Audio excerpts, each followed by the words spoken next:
Adrian, who got the most poontang in wrestling history? Uh, I cannot believe you asked that question. Yeah, I can't Adrian. believe somebody asked that question. Well, I'm going to tell a little story here. Okay. Who told me that? Raven told me this. Raven told me they had contest in Oregon. Who could get the most? And I forgot, but he said this went on about a year. And he said it got down to, I mean, they were taking the 300 pounders.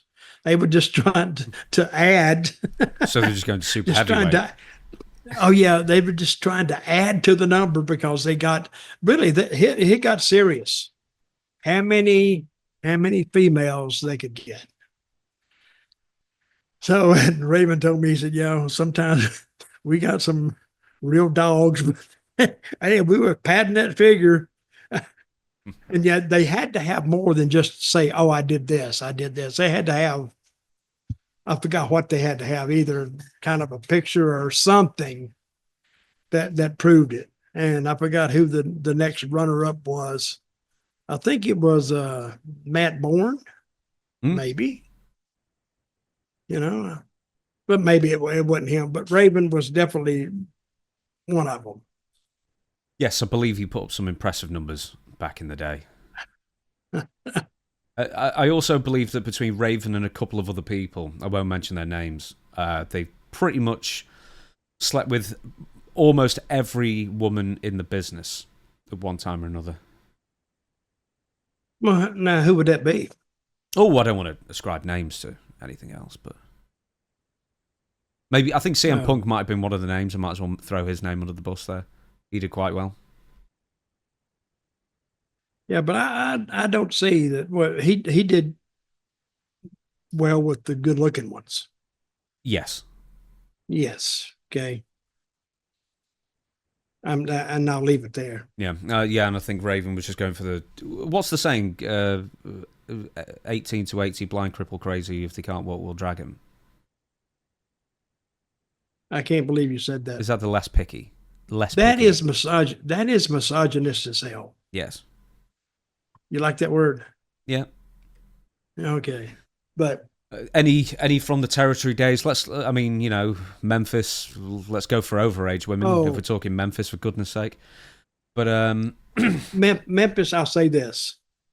We got in town on Friday night and everybody knew that the wrestlers were in a certain hotel. From about 11 o'clock at night to about maybe 3 to 4 o'clock the next morning, it was a steady drive around the motel. This is motel, not a hotel, a motel. They would drive around, and it was like loads of females, like 3 or 4 in a car. And yeah, sometimes you'd almost have to go and lock yourself into the room. So I mean, not me. I didn't participate in this, but I saw it a lot. So, are we saying names but of Memphis? They'll be quite proud, I'm no, sure. well, no, I'm not gonna say names in Memphis, but Stan Lane. but the Come thing, on, there's a name. the He was single. oh my God, he was like he really, if he wanted to, he could have had a new female every 30 minutes. Really, I mean, because what is wrestling? It's male burlesque. It's what it is.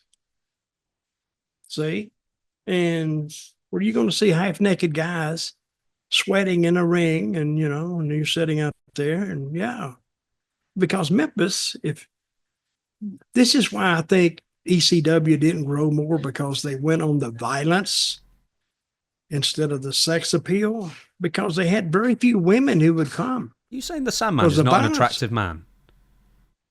Oh, handsome guy, handsome guy, he just swigging them down. So, but that was their deal. That was their claim to fame is violence and blood. Well, I hate to tell you this, but that doesn't appeal to a lot of females. Hmm. But the half naked guy does. So, but And yeah, Stan Lane, Steve Kern too, you know, and a lot of these women were like researched and groomed, kinda. So, but what happens sometimes is some of those girls, they get younger and younger and younger. And that's where the problem starts. So more ladies, man, we've got to say your Ricky Mortons and your Tommy Riches back in the day, and your Ric Flairs and such. You know, I'm sure there are a lot. Ric Flair said he's had sex with how many women? 10,000. I can't really believe that. No. If nothing else, that just sounds exhausting. No. That would be exhausting. Now, what basketball player said he's had sex with 20,000? Wilt Chamberlain. I even know that one. And I don't believe that either. Really. I mean, how many times? How do you not doubling up on some people? I mean, you can't remember every face. That's just what I'm saying. He may have had sex 20,000 times with them. And that's still a damn extravagant number. But 20,000 women, I'd have to have photographs and signatures before I believed it.